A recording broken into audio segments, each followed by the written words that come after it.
On August 11, 2016, Rollo Coaster at Idlewild was operating normally. Around 12:02 p.m., a group of 4 riders were loaded into the train. 3 of the riders were children under 48 inches tall, but all were above 36 inches, so they were allowed on the ride. The ride was dispatched from the station. About halfway through the ride, the smallest of these riders, a 3-year-old rider, was thrown from the train and to the ground next to the coaster. Upon the train's return to the station, the ride was shut down for investigation. The 3-year-old rider was transported to the hospital and made a recovery. The investigation would be headed by the Pennsylvania Department of Agriculture, who is responsible for inspecting rides in the state. They would examine all contributing factors to the accident, including the ride's design, modifications, operations, the riders themselves, and maintenance of the attraction. They would compile this information into a report released in 2017 and available in the description for you to read. The facts referenced in this video were all pulled from this report. Starting off by looking at the design of the ride itself. Rollo Coaster was a historic coaster, built originally in 1938 by Philadelphia Toboggan Company, a well-known wooden coaster manufacturer. The ride was a small wooden roller coaster featuring no seatbelts or lap bars. Instead, riders were expected to hold on to a small metal grab bar in front of them for the duration of the ride. Though this restraint design seems dangerously inadequate on the surface, this design was very common on rides from the time, and Rollo Coaster was not a particularly intense ride, as it was designed for children. This design was reflected in its height requirement, as the ride was still run with its originally set height requirement from 1938 of 36 inches to ride and 48 inches to ride without an adult. Every rider on the train, including the ejected rider, was at least 36 inches tall. In the ride's nearly 100 years of operation, some changes had been made over time. The grab bar, acting as the primary restraint, had foam padding added to it so that riders would not accidentally injure themselves by banging their head on the steel bar. A sign was also added in front of the grab bar on each row, instructing riders to remain seated and to hold on to the bar. Another modification involved the ride's trains. The ride was still running with its original 1938 trains at the time of the accident. Though these trains were simple, parts were hard to find. So at some point, prior to the 2016 season, Train 1 was taken permanently out of service and used for parts for Train number 2. At the time of the accident, Train 1 was completely inoperable, with the connections between its cars completely disconnected. The maintenance practices at the park were called into question by the investigators. Looking at the hitches connecting the cars together, it was noticed that the hitches on Train 2 featured excessive wear. These hitches consisted of a steel tube around a bolt. Over time, this tube would wear out and need to be replaced. Based on the wear observed, this had not been done for some time. This added wear meant that the cars could shake and move more erratically than they were designed to. Investigators then measured the track gauge. This is the distance from one rail to another. The ride was designed to have a gauge of 33.25 inches. In measurements, it was found that the track gauge could get as wide as 33.75 inches. This meant that the train would experience more jolts and rapid accelerations and decelerations than designed, causing more forces to be placed on riders. The investigators also looked at the turn where the rider was ejected up close and found that the turnbuckles, designed to limit lateral movement of the track, were in extremely poor shape. One was attached to a tree and was unable to be tightened and was laying slack, meaning it was not supporting the track at all. Others were connected to concrete footers in the ground, but these were also found to be extremely loose. The investigators also noted large amounts of vegetation and dirt covering these concrete footers, meaning they likely had not been accessed for some time by maintenance personnel, and that they had likely started to deteriorate.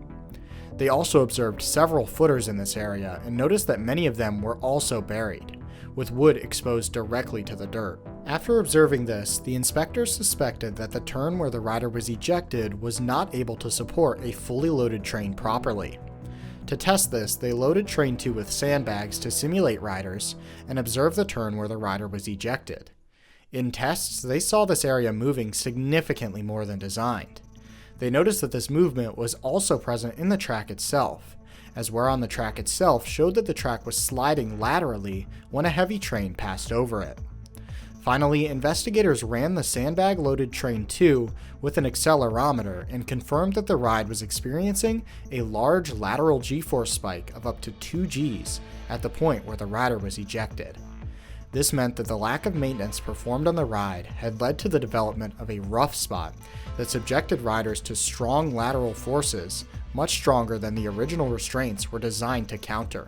In addition to all of this, the investigators also found some of the brakes on the ride were missing bolts and were in extremely poor condition. The investigators then looked at the human side of the accident, the riders themselves and the operators. As mentioned before, all riders were above 36 inches tall.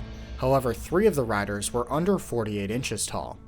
The ejected riders group consisted of 4 riders, 1 adult and 3 children. Each child was required by the rules set by the ride's manufacturer and the park to ride with an adult and away from the loading and unloading opening of the car. Based on witness reports, the group of 4 riders was admitted to the ride area by the ride's operator. They then boarded the train with the adult sitting with the ejected rider in Car 3, Row 1, and 2 of the older kids seated in Car 2, Row 2. Witnesses claim that before the ride started, the adult moved to sit with a different child in Car 2, Row 2, placing the 3-year-old victim with their 7-year-old sibling in Car 3, Row 1. The ride was started with riders in this configuration. The ride was operated by 2 ride operators, one in the front of the station and one in the rear. When questioned on the accident, both operators stated it was the other operator's responsibility to observe riders for proper seating configurations. In reality, both operators had a chance to prevent the accident, with the operator at the front of the station intended to observe riders in the station, and the operator in the rear of the station intended to observe riders on the lift hill. They also had the ability to stop the lift hill if something was noticed. Obviously, both operators failed to complete this aspect of their job duties, and so investigators looked closer at their training records. Per state requirements, operators must sign checklists to confirm that they are trained on a specific aspect of a ride's operation. Idlewild had done this, but it was noticed that both operators had signed off on a line of the checklist, stating that they were trained and knowledgeable about operating the coaster with 2 trains. This could not be correct, as the ride had not ran with 2 trains for quite some time, including all of 2016. This led the investigators to believe that the training was rushed and incomplete, contributing to the accident. With the facts around the accident uncovered, we can reconstruct a complete retelling of the cause of this accident. On August 11, 2016, Rollo Coaster was operating normally, or as normally as it was capable of operating. The ride had opened in 1938 with only a grab bar for riders to hold on to as its restraints. The ride was overdue for several maintenance procedures and was running rougher than designed and subjecting riders to forces it was not designed to. The ride had foam padding added to the grab bars prior to opening for the 2016 season. On August 11th, around 12:02 p.m., 4 riders approached the station. 1 adult with 3 children under 48 inches but above 36 inches. It was a hot day, around 95 degrees Fahrenheit or about 35 Celsius. The operators, who were poorly trained, did not notice that 2 riders were seated without adults when they required one. They also did not notice the adult with the small riders switch seating positions. The train was dispatched from the station and climbed the lift hill. The rear station operator did not notice the improper seating arrangement as the train climbed the lift.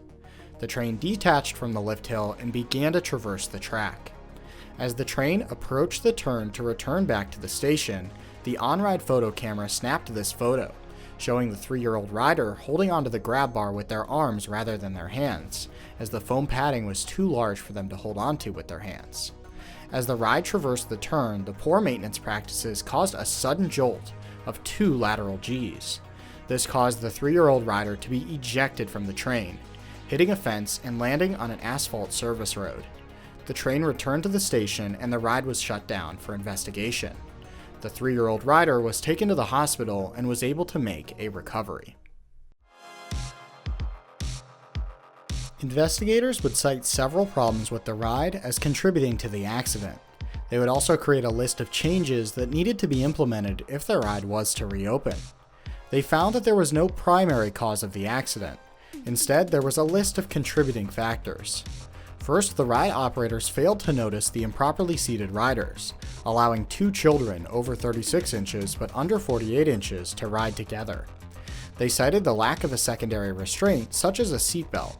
Most other rides from the same time period as Rollo Coaster had installed seatbelts or other restraints by the time of this accident. They also blamed the modification of the grab bars, as adding the foam padding made the diameter of the grab bar so large that smaller riders would have difficulty holding onto it as designed. They also found the park's height requirement policy to have contributed to the accident, as newer rides made by Philadelphia Toboggan Company required riders to be at least 42 inches tall, and many older rides had had their height requirements increased by the time of the 2016 accident. Finally, they cited several maintenance concerns as contributing to the accident. This included things such as the worn hitches attaching the cars, the improper wheel gauge at points on the track, the excessive movement of the track and supports, dirt and debris covering sections of the ride supports, and the excessive lateral forces placed on riders due to these problems. To reopen Rollo Coaster, Idlewild would have to meet several requirements. They had the choice to keep the existing trains or to buy new ones. Buying new trains would constitute a major modification according to ASTM, meaning several other changes would need to be made to bring the ride up to ASTM F24 standards. I made a full video on these standards if you're interested in learning more.